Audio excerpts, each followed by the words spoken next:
Hi, everybody. Welcome back to TechOWL's AAC Awareness webinar. As we wait for a couple more people to join, I invite you to take a look at our website, aacommunity.net.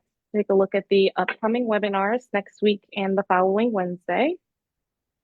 Let's see if anyone else comes in.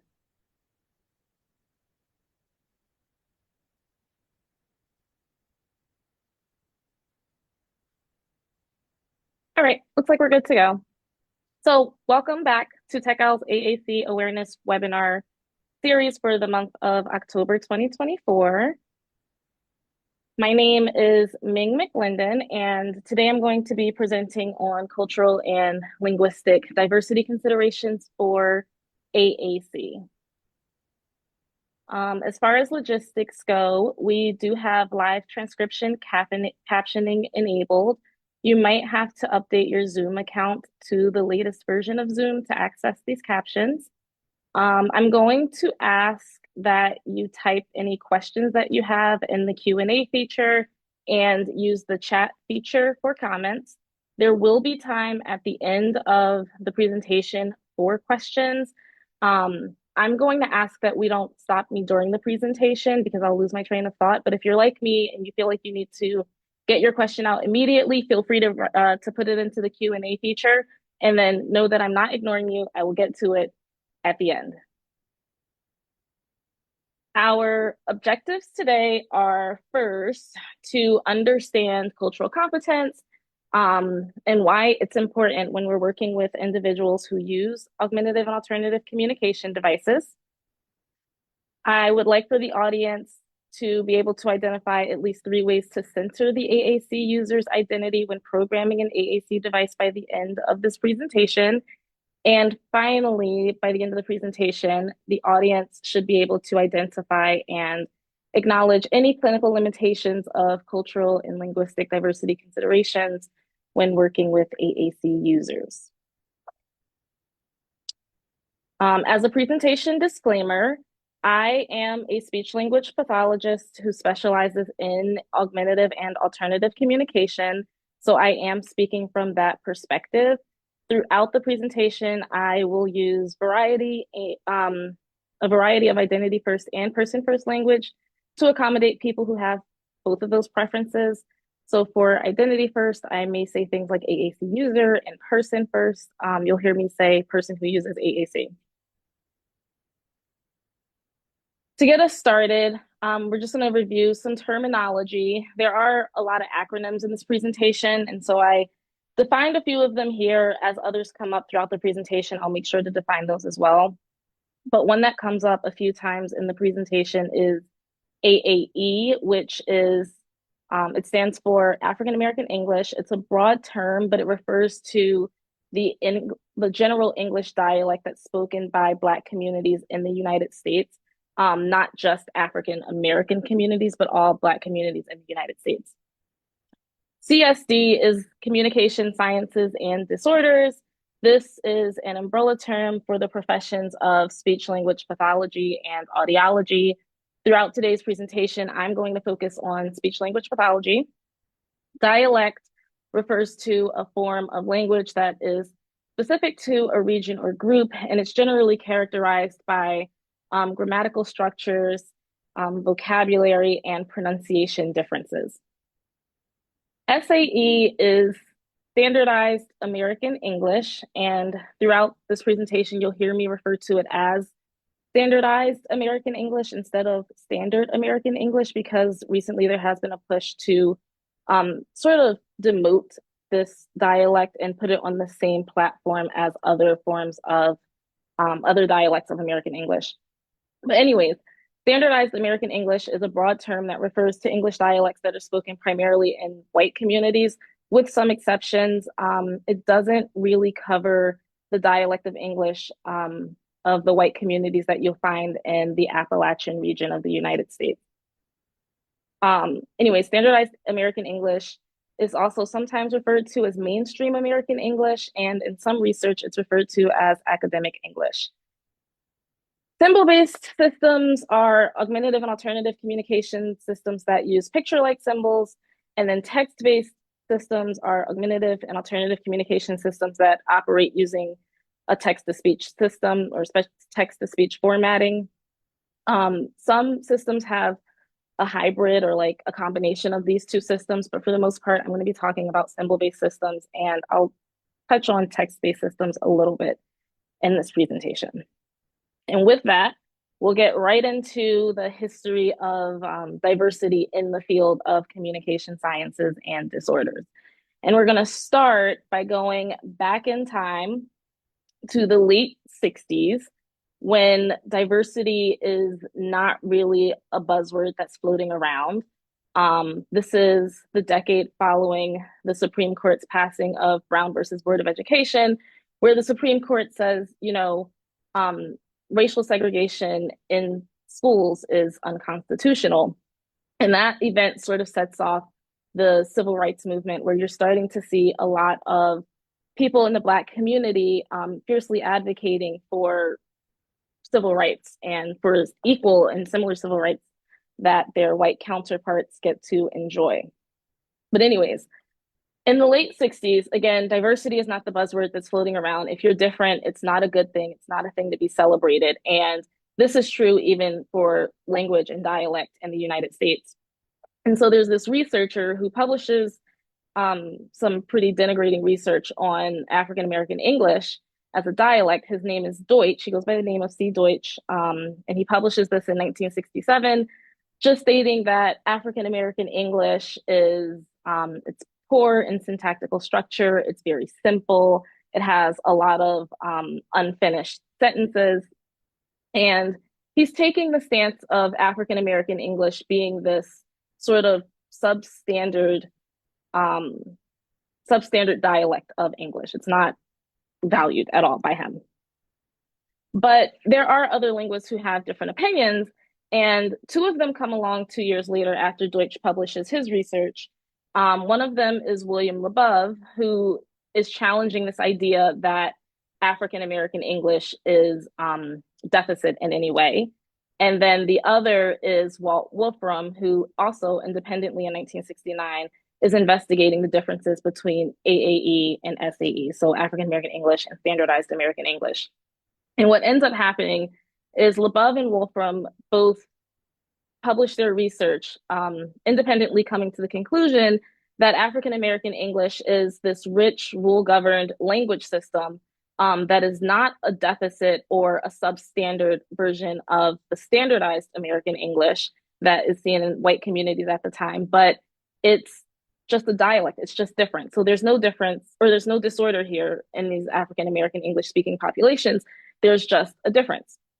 And when cultural, and this is whatever, I'll go back to that later, but let's go into 1970.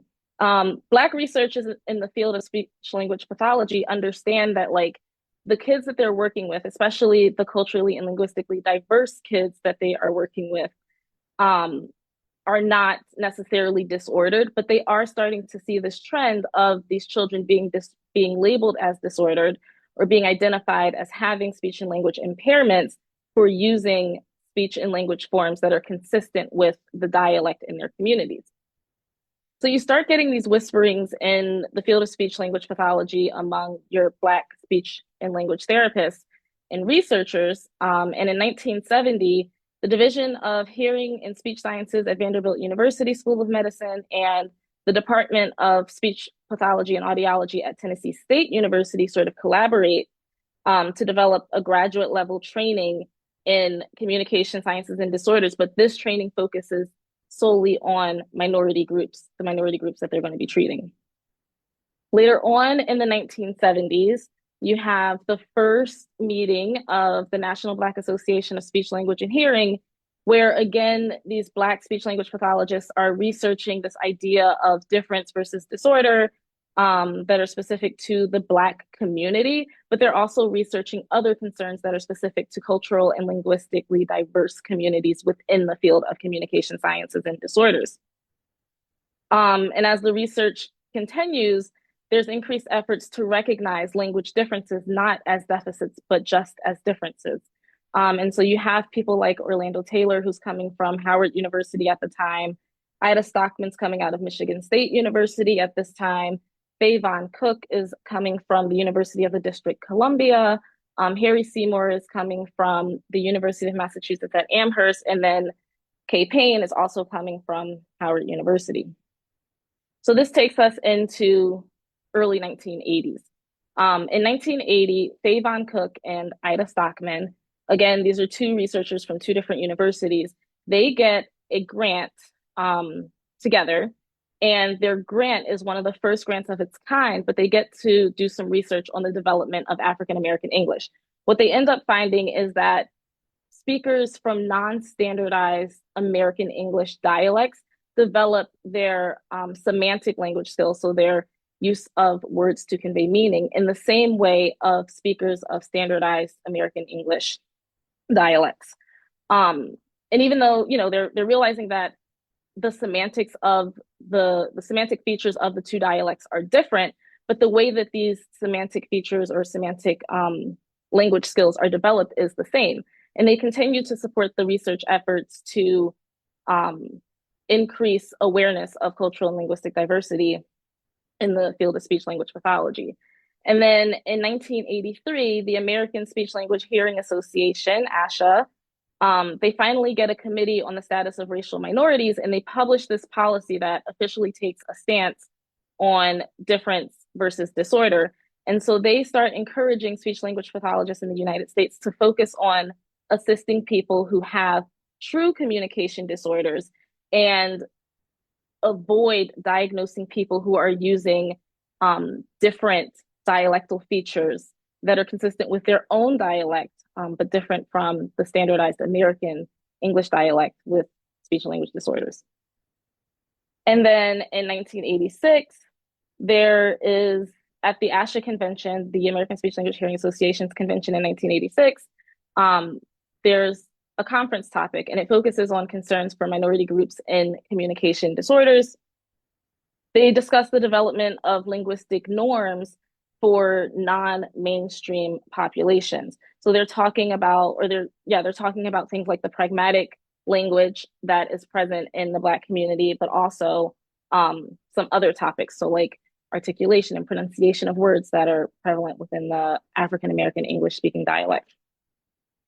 And in 1986, we finally get this like actual text from Orlando Taylor titled The Nature of Communication Disorders in Culturally and Linguistically Diverse Populations, where he sort of just consolidates all of this research from the field of linguistics and from communication sciences and disorders to highlight a historical overview of the issues that are associated with cultural and linguistic diversity at the time in the field of both linguistics and CSD, communication sciences and disorders. And as the research continues, speech language pathologists finally start to understand, okay, there's a child that's using African American English, but they're not necessarily disordered. And they're not demonstrating a disorder, although their grammar structures differ from the standardized American English grammar structures. Eventually, again, all of this research makes its way into other realms of speech language pathology, so like articulation, where there begins to be this understanding that that voiced TH sound is sometimes a D sound under strict rules in African American English. The same thing goes for the voiceless TH sound that is sometimes substituted for the F sound in African American English, again, only under strict rules and parameters. You also start to see this concept infiltrating language in general, especially as it comes to the language batteries that speech language pathologists are using. So they start to incorporate non-standardized or non-standard American English speaking people into their normative groups that they use to publish their standard scores for their assessments and batteries that are used to like identify speech and language disorders in general. All of this continues, and in 2001, Julie Washington comes along and she starts researching AAE and literacy. In 2002, this research finally makes its way into the realm of AAC, so augmentative and alternative communication, where Ovita Harris in 2002 starts publishing research on augmentative and alternative communication, literacy, and African American English, but then you also have Perrett, Hewer, and Wyatt in 2002 who are looking specifically at African American children using augmentative and alternative communication systems. And so with all of that, the efforts in cultural and linguistic diversity continue, and in augmentative and alternative communication specifically, and it gets to a point where we're finally starting to center AAC users. And some of the ways that we center AAC users is by skin tone that we see on these devices, vocal output that we hear from the devices, and then the fringe vocabulary. As far as skin tones, you see like different skin tones so that the people on the device look like the person using the device. Vocal output is reflective of the user's voice or the voices from that community. And then fringe vocabulary is more specific to the user themselves, getting away from that core vocabulary and getting the user vocabulary that is actually relevant to them. And that's all we really have in AAC so far, but it's a really good start. And just to give you some background on some of the more popular speech generating systems or augmentative and alternative communication systems that we have out there, we start to see, or we don't start to see, Proloquo to Go is released in 2009. Touch Chat, also a very popular software, comes along in 2010, right after Proloquo to Go. And then you have LAMP Words for Life, language acquisition through motor planning, that comes along in 2012. But we don't get any variation in the skin tones that are presented on these systems until early 2021. And most of these AAC systems get this variation in skin tone between February and May of 2021, which is following the height of the Black Lives Matter movement that was at its most popular point in 2020. Most of the systems have 3 to 5 skin tones, covering light skin or fair skin, medium tone skin, and dark skin. But in 2024, we still have some problems with the skin tones that are presented on some of the apps. So on the screen, you see a screenshot of my own Touch Chat software where I changed the skin tone to be brown, to be reflective of my actual skin. And the verbs that are in that green section, you see that the icons have brown skin. But if you look at the top where I have circled good and more, even though I have programmed the device and this specific vocabulary set to use brown skin, those two words don't show brown skin. They have a fair and medium skin tone to those skin colors there.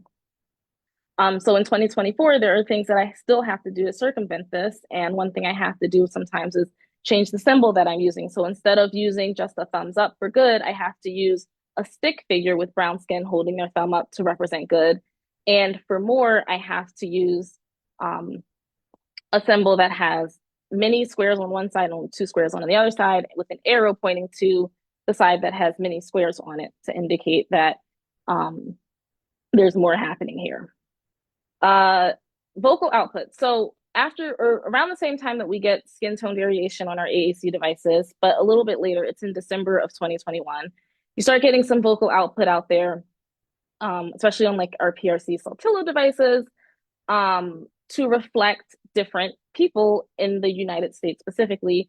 And so I circled Valeria and Emilio. Valeria has the voice of a female bilingual English-Spanish person in the United States. Emilio is a male bilingual English-Spanish person in the United States. But the problem with this, for children at least, is that we only have those 2 options. And so it's 1 option for bilingual English-Spanish girls and 1 option for bilingual English-Spanish boys. You also see these limitations when it comes to the voices of ages. So when we look at like the elderly voices, we have only 3 options for elders. And 2 of those options are male voices, 1 option for elderly women. So we're not getting a lot of variation as far as like cultural and linguistic diversity goes in our elder voices, the elder voice options that we have. And then in reference to fringe vocabulary, a lot of recent research and clinical practice has shown an increase in advocacy for fringe vocabulary.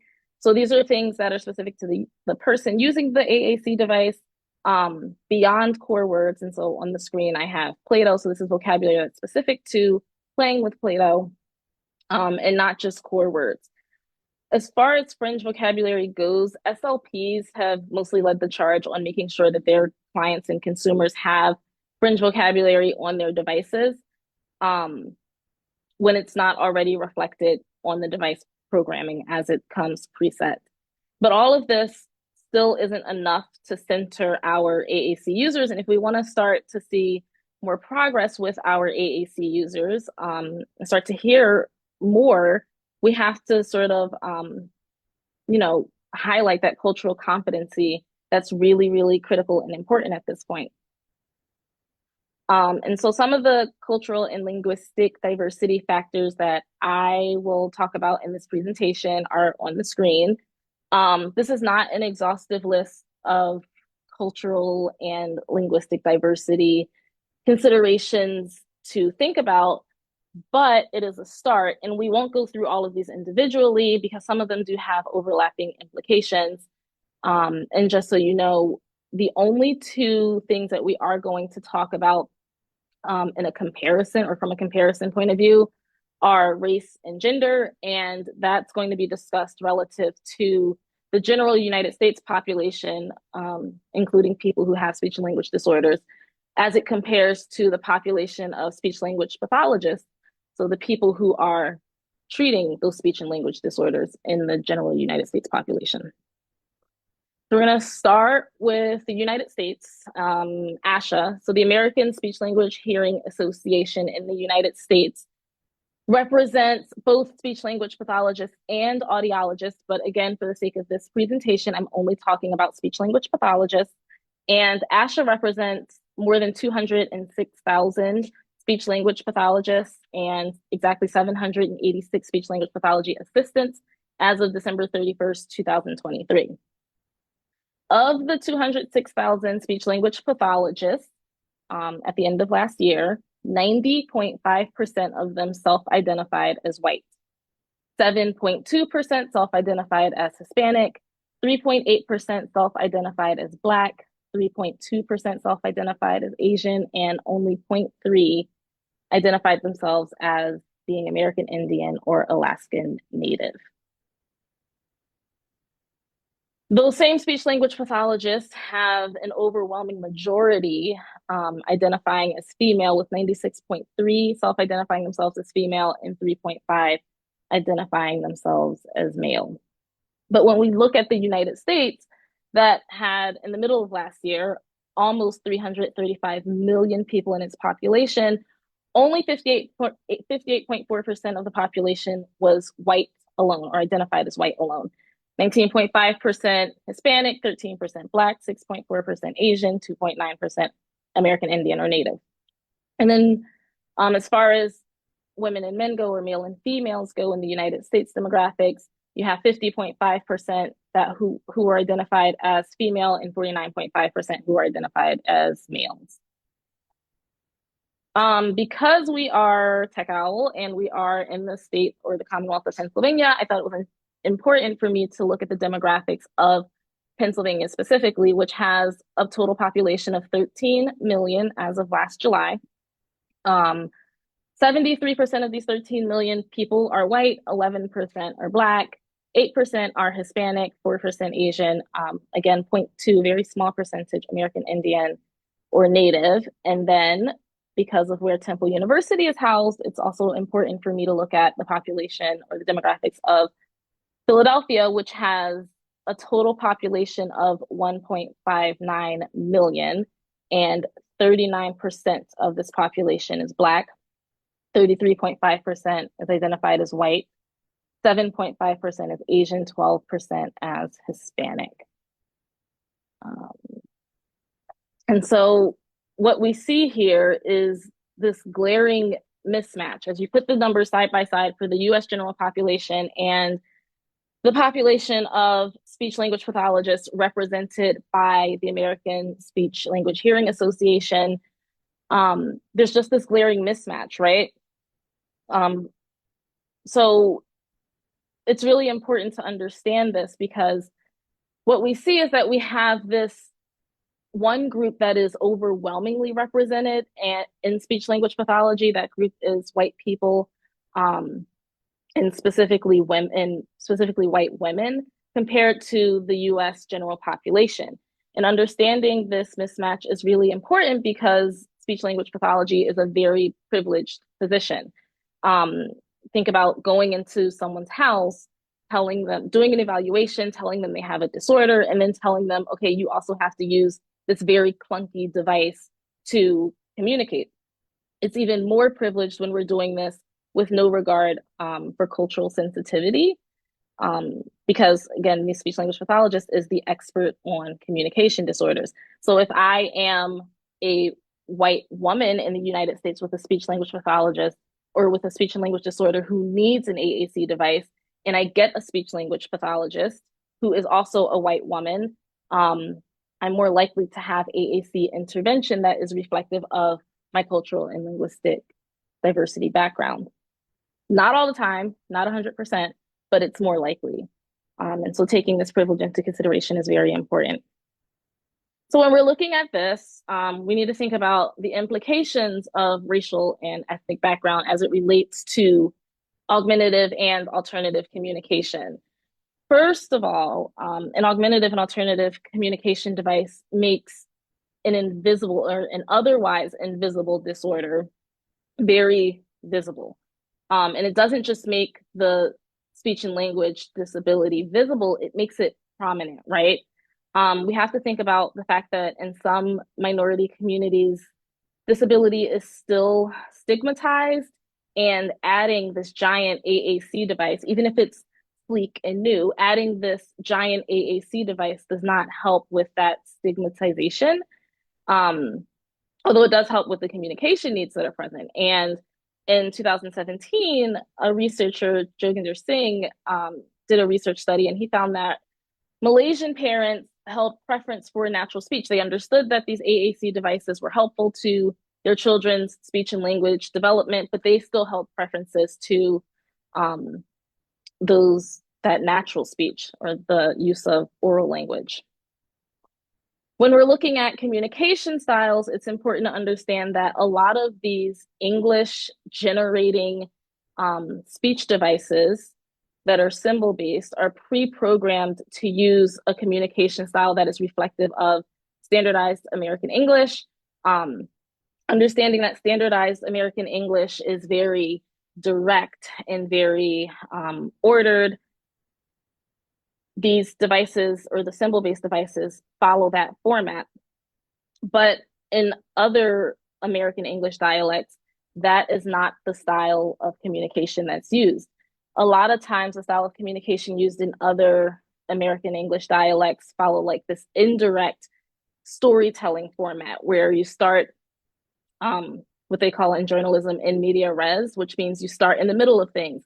And then as the story develops, the speaker or the person telling the story will go back and fill in some background knowledge and then finish telling the story. But the AAC devices that we have just don't provide that style of communication for AAC users who don't use that standardized American English dialect or who are not in communities with people who are using that standardized American English dialect. And this isn't as much of a problem for text-based communication systems where the user has more control over how they type out whatever they're saying. But it is a concern for your symbol-based communication systems. And then as far as voice and racial and ethnic background go, for your AAC devices, I showed you earlier, we are getting some more representation of racial and ethnic background in vocal output. So think about Emilio. But again, every bilingual male child who speaks English and Spanish does not necessarily want to use the voice of Emilio. Maybe that voice is not appropriate for every bilingual English, Spanish, male speaking child. And so it's important to get more variation out there for voice in reference to racial and ethnic background. When we consider the gender identity, sex, and sexual orientation, which my colleague went over last week very in depth, we need to think about vocabulary and use vocabulary that is reflective of the user's gender identity. So if the user is identifying as a boy and you have a bunch of pictures on the device that are reflective of a boy, of a girl, that's not really taking into consideration their gender identity. The appearance of the device itself is also something to think about. If someone is self-expressing as feminine and they want their device to be very feminine and have like pretty colors, then we need to take that into consideration and not just give them, something standard out of the box pre-programmed. It's very bland. It's not reflective of their expression, their self-expression. Regional considerations that we should take into consideration for AAC, augmented and alternative communication, include language variations. I think this goes without saying, but language variations are super important, especially within the United States. I know the United States does not have an official language, and the de facto language is generally English. And we often think about our Spanish speaking populations in the Southwest, but there are other language variations that we should consider based on region when we're getting people AAC devices. Some of these language variations include Jamaican Patois for our AAC users who may be in like the New York City region. Also Gullah Geechee, which is a Creole language that's used in like South Carolina and parts of like off of the coast of Georgia. These are language considerations that need to be considered when we're implementing AAC in a user's life. Beyond all of that, thinking about an older person who has built all of their intimate relationships in a non-standard or the non-de facto language, maybe not English or Spanish, is it fair or appropriate to give them a device that is in English? Probably not. Dialectal variations are also important. Again, dialect refers to differences in grammar, vocabulary, and pronunciation specific to region or groups of people. This is an important regional consideration because think about parts of the United States where the fizzy drink is referred to as pop versus other parts of the United States where that fizzy drink is referred to as soda. Another one that comes to mind is how in grocery stores, the thing that you use when you're going shopping, in some parts of the United States, they call it a buggy. In other parts of the United States, they call it a cart. These are things that we have to think about. Vocal output. When thinking about vocal output, we need to think about how the voice carries accent. So if you have someone in the southern region of the United States who is proud of their southern accent and wants to continue using their southern accent, although they may have to use an augmentative and alternative communication device, you have to think about that. How can we get their accent reflected on their AAC device? And then finally, regional considerations are important because sometimes there's just impractical vocabulary. So for someone living in Wyoming, I don't necessarily need to have words like bayou and alligator and parish, which are words that I would probably find very necessary in the state of Louisiana. So again, regional considerations are very, very important to consider in AAC. Another cultural diversity is age. So we know that language is a living entity and it changes over time. And because of this, you do see some generational differences in the vocabulary that's used even within English. So for someone my age, if I didn't like someone, I would probably just say, oh, that person's a loser, right? But for a 12-year-old, today's 12-year-olds are not really using loser. That's an old term, and it kind of would date them if I programmed that word on their device. Instead, they're using something that I think is a little bit more harsh. They are saying that people they don't like have negative 1,000 aura.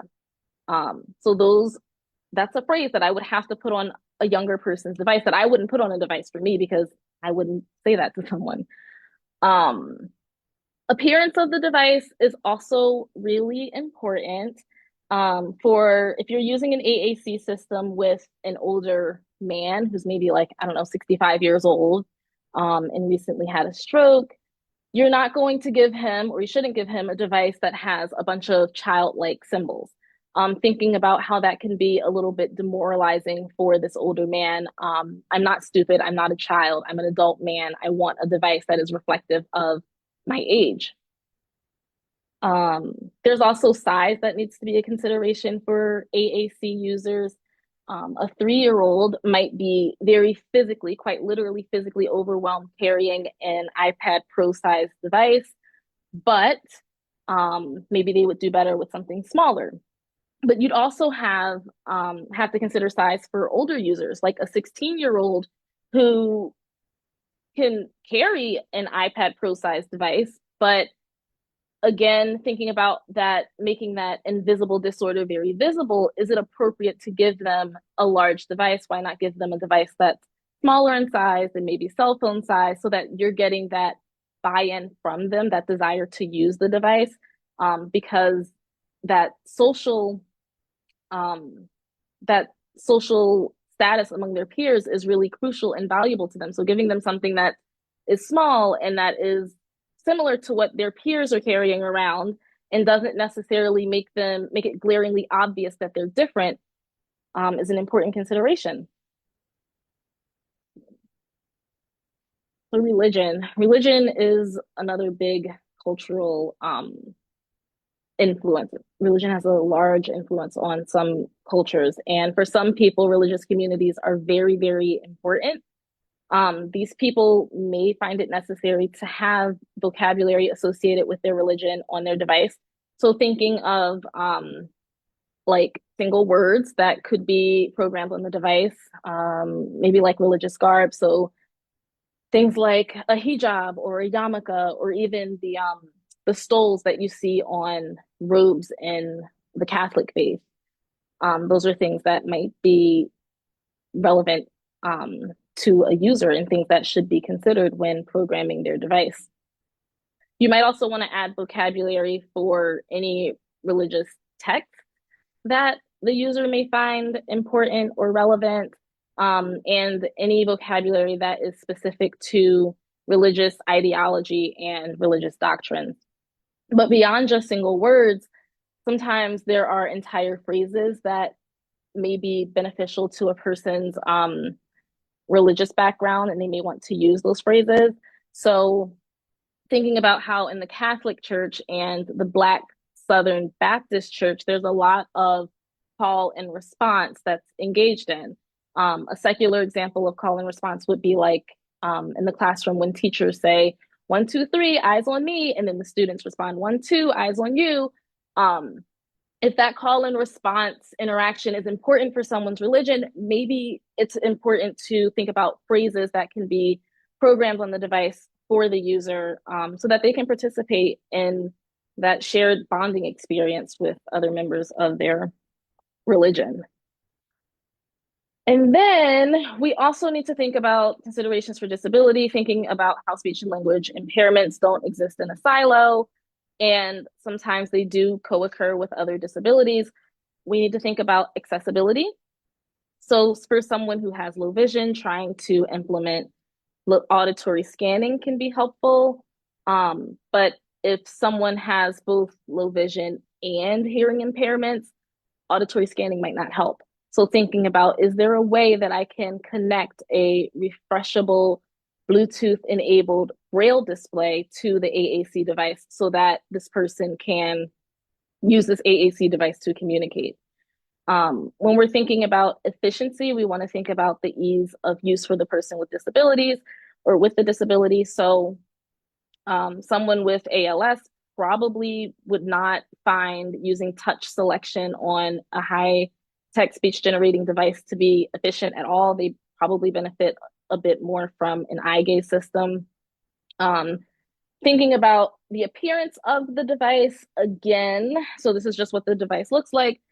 going back to the example of someone with low vision, if they can see a high contrast system, then their device should appear in high contrast to make that device accessible to them.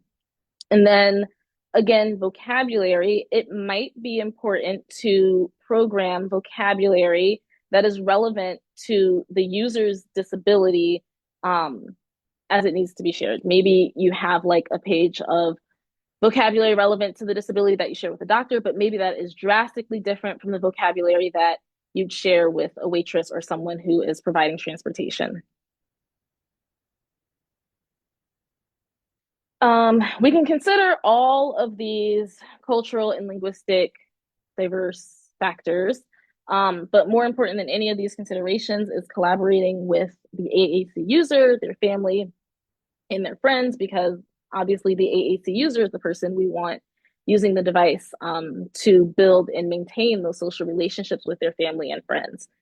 There have been various studies, including Perret in 2002 and Piekauer in 2009, that found that the European American culture influences all aspects of the United States education system, but it also results in a lot of professionals, including speech language pathologists, using their own value and belief systems to make decisions regarding augmentative and alternative communication.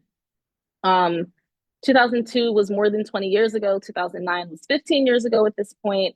But these problems continue to prevail as more recent studies have shown that neglecting family values often leads to an inability or unwillingness to support the AAC user. These families feel like they're not being included in decisions that are made by professionals when it comes to augmentative and alternative communication devices. And so they don't feel inclined to help the AAC user or help integrate that AAC system into their family dynamic. So training and collaborating with these people is really important. And beyond all of that, when we train other people who are working with the AAC user, we can help make sure that the AAC user is always getting vocabulary on their system that is relevant to them. And all of this, there are still some limitations of cultural and linguistic diversity in practice. First, the two primary limitations are in theory and in practice. There is still a dearth in the research around cultural and linguistic diversity considerations for augmentative and alternative communication. And then there's even less research on within group differences. This dearth of research contributes to limitations within the actual practice of implementing augmentative and alternative communication systems in people's lives.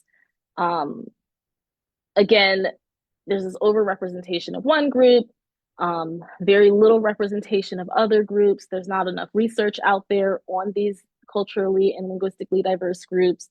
It's not to say that the effort isn't there, but we have a lot of limitations and there's still a lot of progress to be made. So the prevalence of these limitations in reference to race and ethnicity, it's really important to get more research out there on intersectionality of differences within racial and ethnic groups. I'm a Black woman, and I can only speak for myself. I'm not a representative of all Black people. There is no cultural group that is a monolith. So we need to really start looking at how all of these factors and others integrate with each other to influence AAC and augmentative and alternative communication. And then a question for the audience to think about is just like, how does the failure to consider additional diversity factors in research and practice continue to limit AAC intervention and AAC user expression? You don't have to answer that, just mull it over and think about what we can do to beyond research or what we can do in research, what we can do in practice to really start centering users further.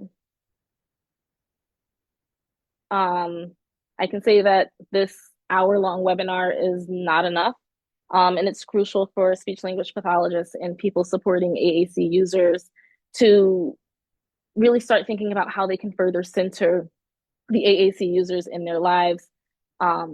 representing the user's identity.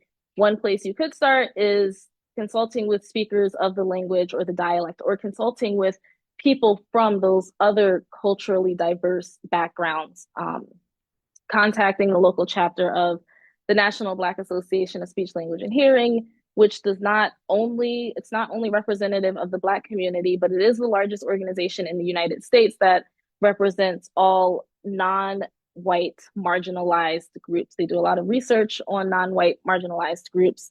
And so getting in touch with the local chapter may be a good start to figuring out how you can further support AAC users who come from culturally and linguistically diverse backgrounds.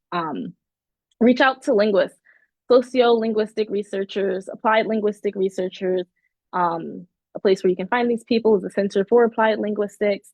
Get in touch with these researchers because they know about the linguistic forms of various dialects, the syntactical forms of dialects, those grammar structures, semantic forms of these dialects. And then a couple of resources before we go, starting with assessments. It's not enough to be culturally competent only in intervention. We also have to be culturally competent in assessing our AAC users. So this is not an exhaustive list of AAC assessments that are out there or assessments that can be used with AAC users. But the communication matrix is available in 12 languages. This is a questionnaire type of assessment that allows people to understand the user's communication as it is and what their communication needs may be further. The dynamic assess AAC goals grid DAG2 is available in both English and Spanish. This specifically assesses the AAC users' AAC skills, any challenges they may have, and how to further support them, developing goals to further support them. And then the AAC communication profile, which I included just as an assessment to cover like different age groups.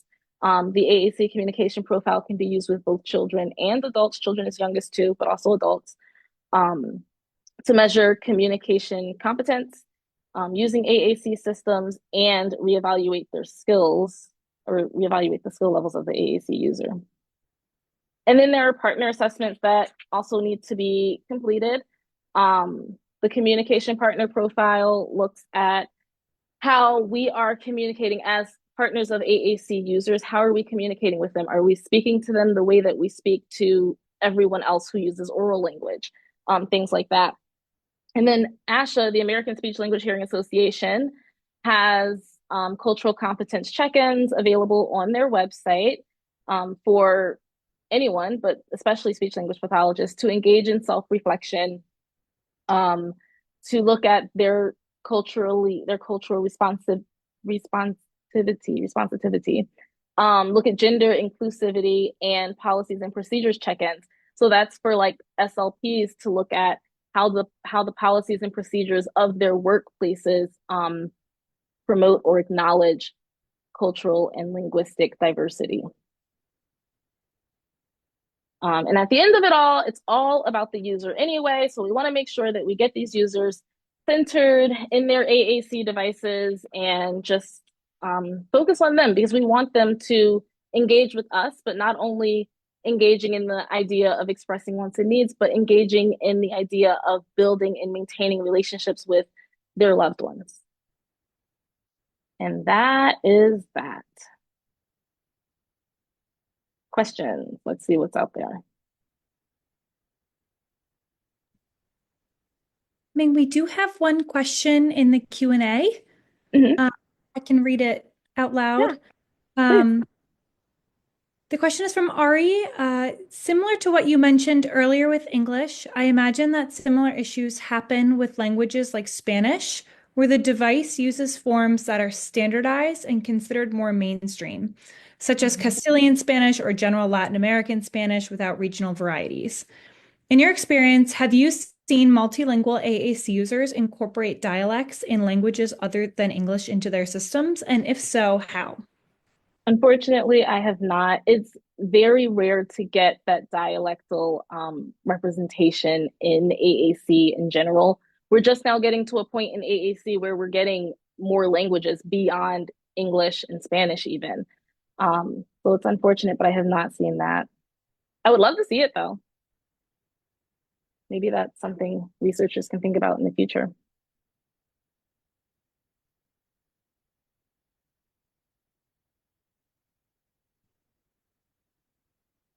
Any other questions? There is a question in the chat and it says, I wonder how they are going to deal with tonal language. Oh, yeah, that's a good question. There are some AAC devices that do use differences in tones. There aren't very many systems that allow users to change their tones, but those are out there too. I think that we do need to have more research and more practice in systems, development of systems that focus on that tonal language as well. I'm losing my voice, I'm sorry.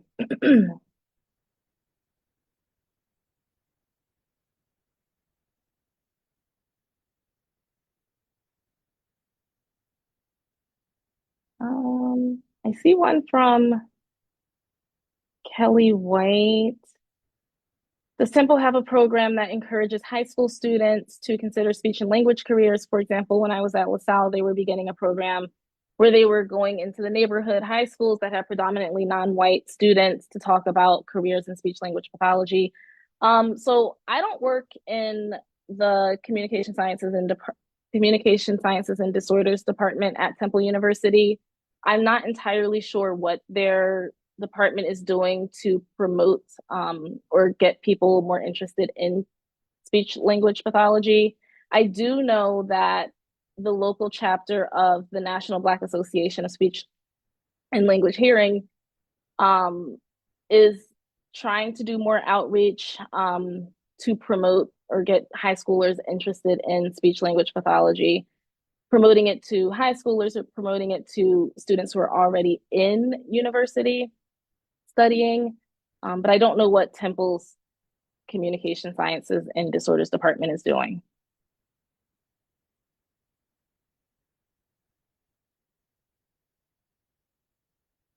Um, Anything else? Okay. Well, if there's nothing else, again, my name is Ming McLinden. I am from TechOWL at the Institute on Disabilities at Temple University. I invite you all to follow us on social media. If you enjoyed this presentation, you can find us on Facebook, Instagram, and TikTok. I invite you to join us next week for another webinar in honor of AAC Awareness Month. Let's give them something to talk about. And the following week, October 30th, Communication Partner Instruction Considerations for Supporting Adults Who Use AAC. This QR code will take you to a survey that you can complete. If you would like to receive a certificate of completion, please complete the survey and indicate that you would like that certificate of completion on the survey. Your attendance will be verified on Zoom, and then we'll get that certificate of completion out to you.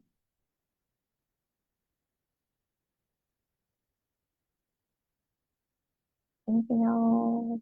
I'll give you a minute to get that QR code scanned.